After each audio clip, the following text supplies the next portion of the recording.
What would you do if the softest sound in your house, one woman crying, revealed that a baby was about to be given away? On a rainy afternoon in Guadalajara, Adrian Vega, a 39-year-old millionaire with a heart bruised by betrayal, left his home office expecting the familiar comfort of coffee always brewed at exactly 3. But the kitchen was unnervingly still.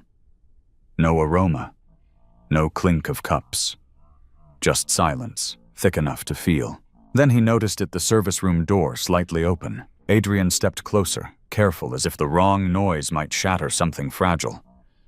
A muffled sob slipped through the crack, raw and trembling. Inside, his housekeeper, Marisol Reyes, 31, sat on the edge of a narrow bed, shoulders shaking, clutching a small photo like it was oxygen. When she looked up and saw him, fear flashed across her face, the kind of fear that comes from being caught breaking down in a place where you're supposed to be invisible. "I'm sorry, sir. I shouldn't be crying during work," she whispered, wiping her cheeks with the back of her hand. Adrian surprised himself by sitting down. "Marisol, what's happening?" "You haven't been okay for weeks." For a long moment, she couldn't speak. Then she lifted the photo, an infant with round cheeks and dark, curious eyes. "His name is Mateo," she said, voice cracking. "He's 4 months old, and I've been thinking about giving him up for adoption." The words hit Adrian like cold water. In that tiny room with rain tapping the windows and a mother's grief filling the air, his carefully built distance began to crumble. Because suddenly this wasn't just her problem. It was a life about to be torn apart. Marisol's fingers tightened around the photograph as if it might slip away from her. The silence between them stretched heavy and fragile, until she finally spoke again, each word peeling something raw from her chest. "I didn't plan for my life to look like this," she said softly. "I really believed love would be enough." She told Adrian Vega about Mateo's father, a man named Daniel Cruz, a construction worker who promised marriage stability, a future. The promises vanished the moment she told him she was pregnant. One day he was there. The next, his phone was disconnected, his name reduced to a memory that still hurt too much to say out loud. "I thought I could do it alone," Marisol continued, her voice trembling. "I found work. I tried to be strong." She swallowed hard. "But my mother, Lucia Reyes, she's 68. She has heart problems. Some days she can barely stand, but she watches Mateo, while I work because I have no one else." She described nights without sleep, choosing between buying diapers or her mother's medication. Doctor visits that cost more than a week's wages. The moment she realized she couldn't afford the full prescription when Mateo had a fever and had to decide which medicine mattered most, that's when I knew, she whispered, "Love doesn't pay rent. Love doesn't keep the lights on. And love alone won't give my son the life he deserves." Adrian listened without interrupting, though every sentence struck him deeper than any business crisis ever had. This wasn't mismanagement or bad luck. This was a system quietly crushing a woman who was doing everything right. "There's a couple," Marisol added, tears slipping free. "They're kind, stable. They can give him everything I can't." She pressed the photo to her chest. "Every time I imagine handing him over, it feels like I'm tearing my own heart out. But keeping him feels selfish, like I'm choosing my pain over his future." Rain drummed harder against the window, echoing the storm inside the room. Adrian felt something shift inside him, an old wound reopening, a buried longing resurfacing. Because for the first time in years, his wealth felt meaningless, and his silence felt unbearable. The words she had been holding back finally fell slow and devastating. "I've already spoken to someone," Marisol said, her eyes fixed on the floor, as if she couldn't bear to see the moment land. "A social worker from my church." Adrian felt his chest tighten. "Spoken to someone? About what?" "About adoption." She said it quietly, but the word filled the room like a closing door. Marisol explained that the couple lived in a quiet neighborhood outside the city-educated stable, unable to have children of their own. They had a house with a garden savings for school time, everything she didn't have. "They want to meet Mateo next week," she whispered. They've already started the paperwork. Adrian stood and walked to the window, rain streaking down the glass like tears the sky couldn't hold back. He had faced hostile takeovers, ruthless negotiations, losses that made headlines. None of them felt like this. None of them made breathing feel so hard. "And you?" he asked carefully. "What do you want?" Marisol laughed softly, a broken sound. "What I want doesn't matter. Wanting doesn't change reality." She pressed the photo of Matteo to her chest. "I want to wake up with him every morning. I want to be the one who hears his first words, who holds him when he's sick. But love isn't enough when you're choosing between formula and medicine." Her shoulders began to shake. "If I keep him, he'll struggle. If I give him away, at least he'll have a chance." Adrian turned back to her, stunned by the cruelty of that logic, how the world forced mothers to measure love against survival. "I feel like a monster," she continued. "But every night I pray for God to forgive me, and to understand that I'm doing this because I love him too much to let him suffer." The rain outside intensified, thunder rolling low and distant. Adrian realized then that this wasn't a woman abandoning her child. This was a mother standing at the edge of an impossible choice, about to break her own heart, so her son could live whole. And for the first time in years, Adrian knew one thing with terrifying clarity. If he walked away now, this silence would haunt him forever. Adrian remained by the window long after Marisol fell silent, the city blurred by rain and memory alike. Her words had opened something he thought he had buried years ago, something he had locked behind success routine and carefully measured distance. He remembered the day his marriage ended. Camila Torres, his ex-wife, had stood in their immaculate apartment, arms crossed, eyes cold. "I never wanted children, Adrian. I wanted your lifestyle, your connections, not diapers and sleepless nights." She had said it so easily, like admitting a preference in food. And when she left with another man more influential, more convenient, she took more than love. She took the future he had quietly dreamed of. After that, Adrian learned how to survive without hoping. He filled his days with work, his nights with silence. He hired people who didn't ask questions, built a life that looked complete from the outside and felt hollow on the inside. And now, in a cramped service room, a woman who owned nothing but her love for her child had shattered that careful balance. He turned to Marisol and saw not weakness but courage stretched to its limit. A mother willing to lose everything so her son might gain something. The unfairness of it burned through him. "You shouldn't have to choose like this," he said quietly, more to himself than to her. Marisol looked up, startled. "Everyone has to choose, sir. Some of us just don't have good options." Her words stayed with him. Good options. He had spent his life creating options for companies' investors himself. And yet here was a woman being crushed simply because she lacked access to them. Adrian felt something unfamiliar rise in his chest, not pity, not guilt, but resolve. That night, after Marisol returned to work, and the house settled back into silence, Adrian couldn't sleep. He walked through empty rooms, past unused bedrooms, past a life that suddenly felt absurdly oversized.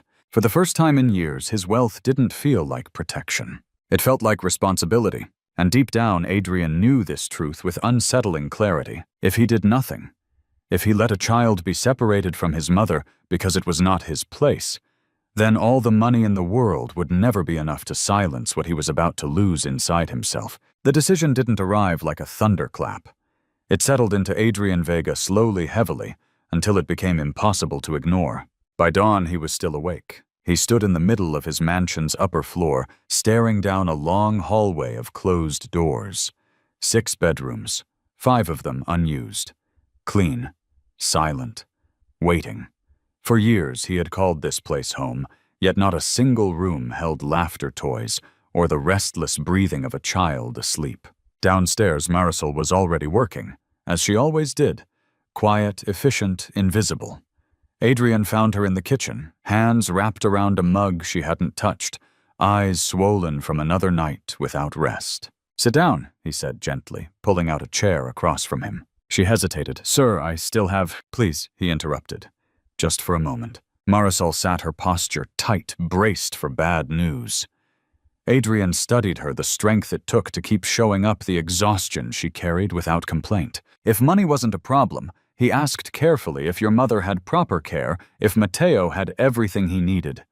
Would you still give him up? Her answer came instantly without thought. No. Never. Her voice broke. He's my life. Adrian nodded as if something had finally aligned. Then don't. She frowned, confused. Sir, I don't understand. He took a slow breath. This house has space.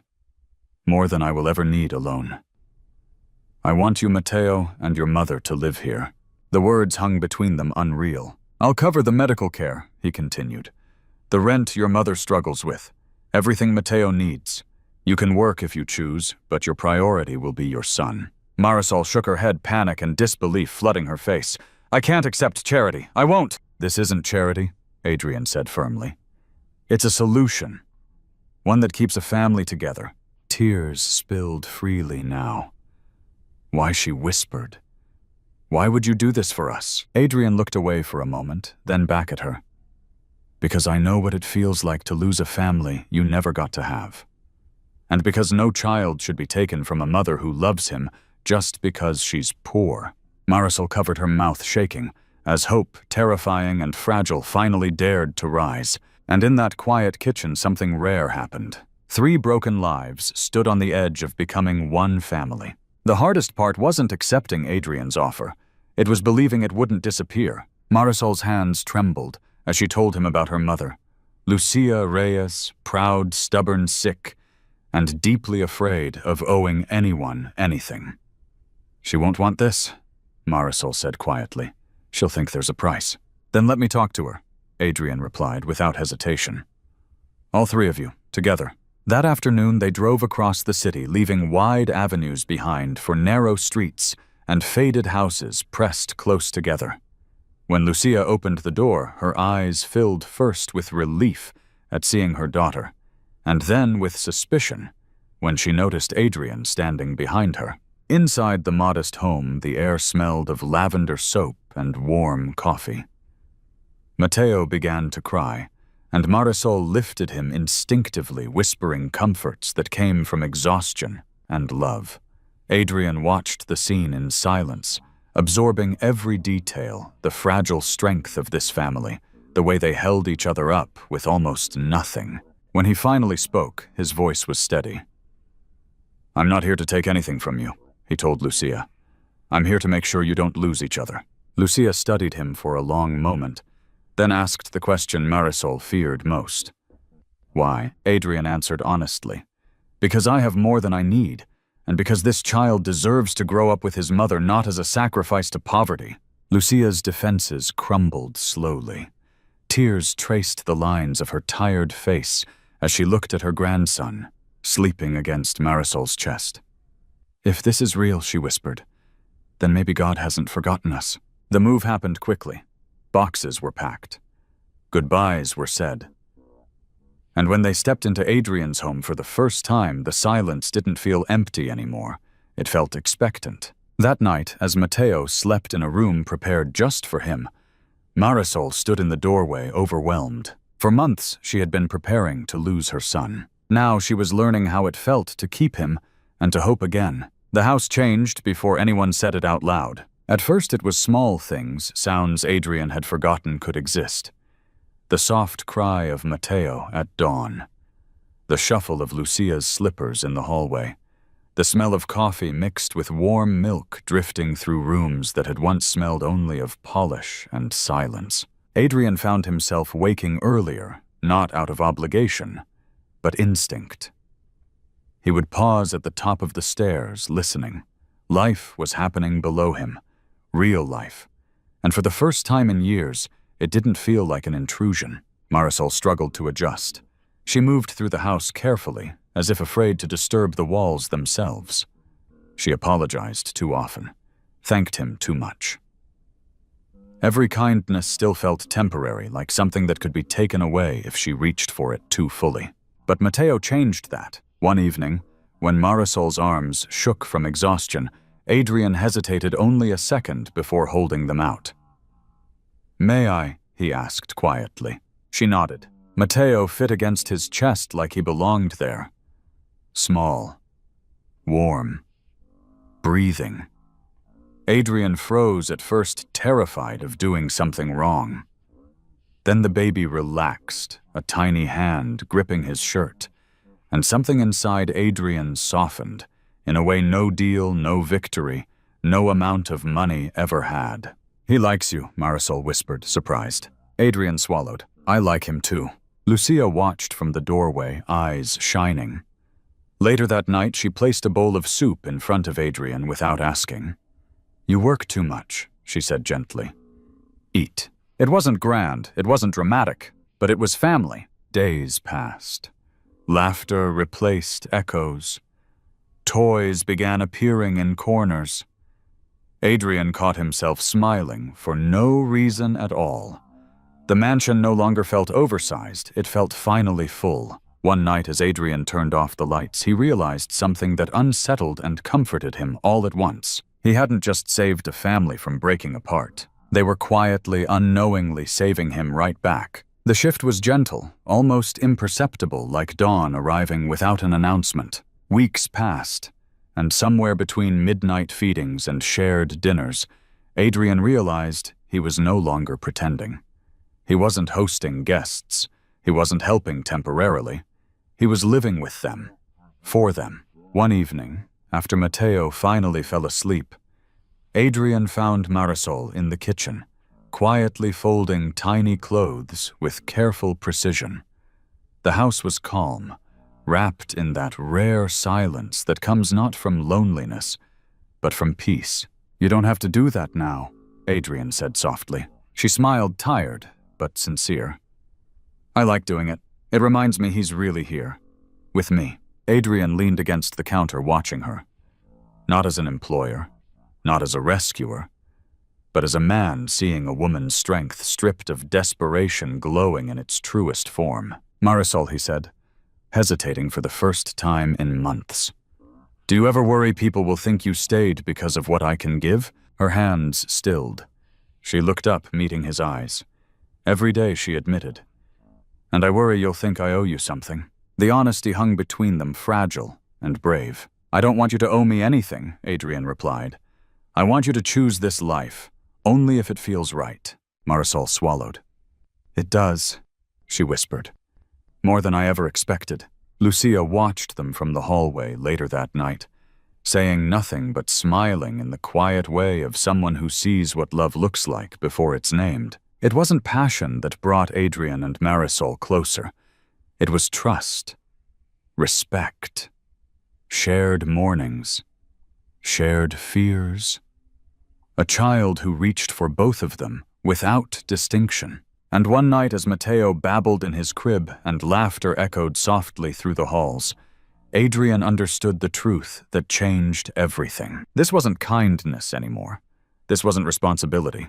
This was love, slow, real, and brave enough to grow where neither of them had planned to look. Time did not rush them.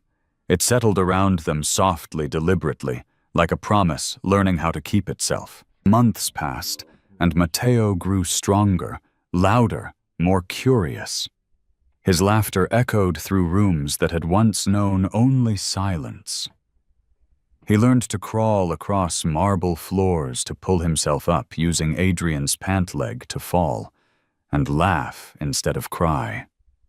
And every time he reached out his arms, he did not choose. He reached for both of them. One evening, Adrian came home earlier than usual and found Marisol on the living room floor, helping Matteo balance on unsteady legs.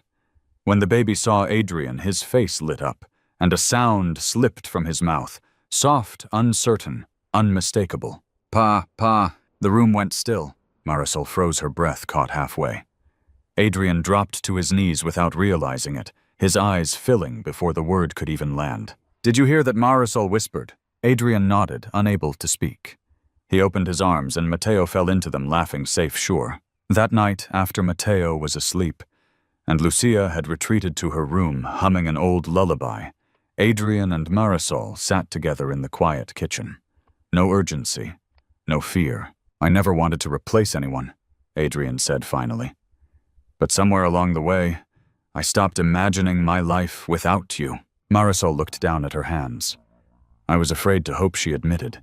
Afraid that if I wanted this too much, it would disappear. Adrian reached for her hand, not rescuing, not leading, just asking. I don't want to be the man who helped you once, he said softly. I want to be the man who stays, who chooses you, who chooses Matteo. Every day.